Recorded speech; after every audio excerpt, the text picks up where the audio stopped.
Kambiran beku ana basi male Innuma kasir gangu dadem bare Miya ke bare mbarru ke ratafe Anosi kabayo undona tafe Miya ke bare mbarru ke ratafe Anosi kabayo undona tafe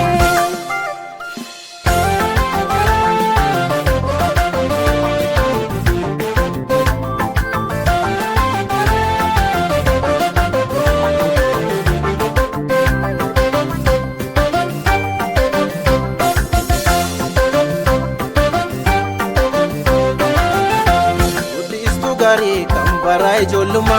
firafiriya jirtu gafonduma danu dakanke itmbune mayu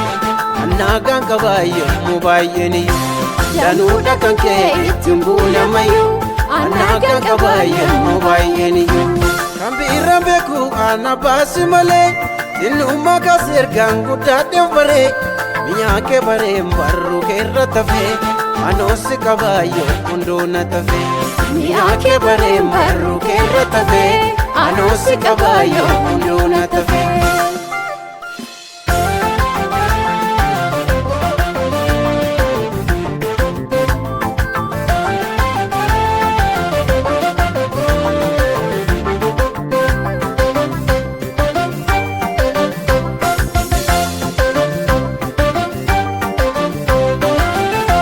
Barruke kesa wannan fudden gaba kan ke dubbatu me mafanda gaba sai na bande da wanti nafsu gitu galata kabda onar ka fudatu sai na bande da wanti nafsu gitu galata kabda onar ka fudatu kambiran beku ana basi male innuma kasir gangu dadem bare miya ke bare mbarru ke ratafe Anosi kabayo undona tafe Miya ke bare mbarru ke ratafe Anosi kabayo undona tafe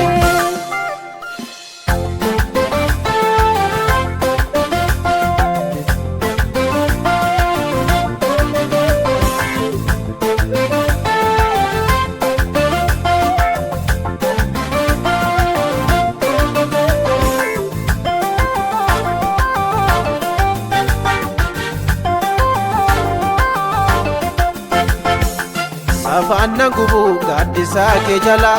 Tikse jaba ko ganamaaf galgala Laphee ko keessa kan biraan teessisu Dubbii kee nala orman keessumsisu Laphee ko keessa kan biraan teessisu Dubbii kee nala orman keessumsisu Kambiran beku ana basi male Innuma kasir gangu dadem bare Miya ke bare mbarru ke ratafe Anosi kabayo undona tafe Miya ke bare mbarru ke ratafe Anosi kabayo undona tafe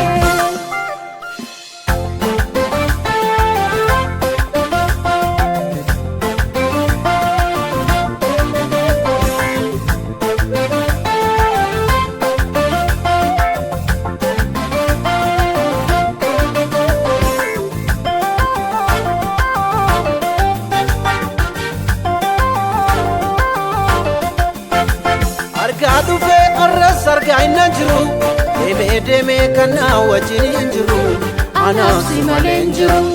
Argadu fe arras argaina jiru deme kana wajin jiru